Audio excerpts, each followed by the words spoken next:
Hello bachon, let's read this question, and the question says that a man is standing on the deck of a ship which is 10 meter above the water level. He observes the angle of elevation of the top of a hill is 60 degree and the angle of depression of the base of the hill is 30 degree. Calculate the distance of the hill from the ship and the height of the हिल। तो आइए बच्चों इस question को यहाँ पर हम solve कर लेते हैं। इस क्वेश्चन में हमसे कहा गया है कि एक मैन है जो कि एक डेक ऑफ शिप पर खड़ा है जिसकी जो 10 मीटर अबव है वाटर लेवल से, और वो ऑब्जर्व करता है एक angle of elevation top of hill का जो कि 60 डिग्री है और एंगल ऑफ डिप्रेशन उस हिल के बेस का 30 डिग्री है। तो यहाँ पर हमें बताना है कि जो डिस्टेंस है हिल और शिप के बीच में और जो हिल की हाइट है वो क्या होगी। तो यहाँ पर बच्चों हम की कॉन्सेप्ट यूज़ करेंगे। की कॉन्सेप्ट यहाँ पर हम यूज करेंगे that alternate angles are equal, alternate angles are equal, angles are equal। तो यहाँ पर अगर हम देखें कि हमारे पास ये डायग्राम कुछ इस तरह से होगा बच्चों, कि हमारे पास एक मैन है जो कि शिप की डेक पर खड़ा है जो कि 10 मीटर है above the ground. So let's suppose कि यहाँ पर हमारे पास ये एक शिप की डेक है जो कि 10 मीटर जिसकी हाइट है हमारे पास 10 मीटर। अब यहाँ पर बच्चों हमसे कहा गया है कि जो ये वो ऑब्जर्व करता है एक हिल के टॉप को, तो उसे जो एंगल ऑफ एलिवेशन मिलता है वो है 60 डिग्री।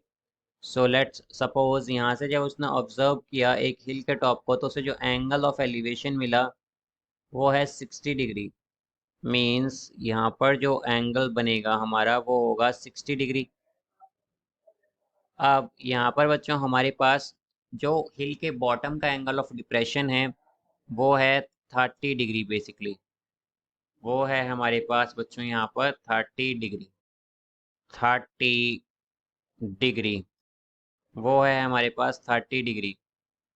तो यहाँ पर हम कह सकते हैं कि हमारे पास, जैसा कि हम जानते हैं कि ऑल्टरनेट एंगल्स इक्वल होते हैं, कि ऑल्टरनेट एंगल्स जो होते हैं वो हमारे पास इक्वल होते हैं। तो यहाँ से हम ये कहेंगे कि हमारे पास ये जो एंगल होगा ये भी 30 होगा बिकॉज ये ऑल्टरनेट एंगल है। अगर हम यहाँ पर इसे ए माने, इसे बी मान लें, इसे सी मान लें, इसे डी और इसे ई मान लें, तो हम यहाँ पर बच्चों कहेंगे कि हमारे पास जो एंगल डी सी बी है वो इक्वल होगा एंगल सी बी ए के, बिकॉज ये ऑल्टरनेट एंगल्स हैं, या फिर हम कहेंगे ये दोनों 30 के इक्वल होंगे बिकॉज ये ऑल्टरनेट एंगल्स हैं और ऑल्टरनेट एंगल्स हमारे पास इक्वल होते हैं यहाँ पर। अब यहाँ पर बच्चों अगर हम ट्राइंगल ए बी सी देखें, ट्रायंगल एबीसी अगर हम देखते हैं कि in triangle ABC, in triangle ABC, तो बच्चों ट्रायंगल एबीसी में हमारे पास क्या होगा यहाँ पर, ट्रायंगल एबीसी जो है बच्चों, या फिर हम कहें कि ट्रायंगल ट्रायंगल बी ए सी, एक्चुअली बी ए सी। तो ट्रायंगल बी ए सी में बच्चों हमारे पास, जैसा कि हम जानते हैं कि हमारे पास जो टेन थीटा है वो हमें रिलेशन देता है बिटवीन, टेन थीटा से हमें रिलेशन मिलता है बिटवीन परपेंडिकुलर एंड बेस। तो परपेंडिकुलर क्या है यहाँ पर हमारे पास, ये है ए सी और बेस है बी ए। तो यहाँ पर बच्चों टेन थीटा अगर हम देखें तो 30 डिग्री है हमारे पास थीटा, तो ये टेन 30 होगा। ए सी क्या है बच्चों हमारे पास, ये 10 है, और ये हो जाएगा हमारे पास बी ए बेस। तो बच्चों यहाँ से बेस क्या आ जाएगा हमारे पास, अगर हम देखें तो 10 30 होता है हमारे पास 1/√3।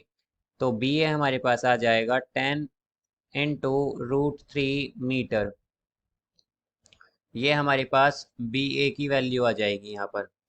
अब यहाँ पर बच्चों हमसे अगर हम दूसरा ट्राइंगल देखें तो दूसरे ट्राइंगल में हमारे पास क्या है, दूसरे ट्राइंगल में हमारे पास यहाँ पर हो जाएगा इन ट्राइंगल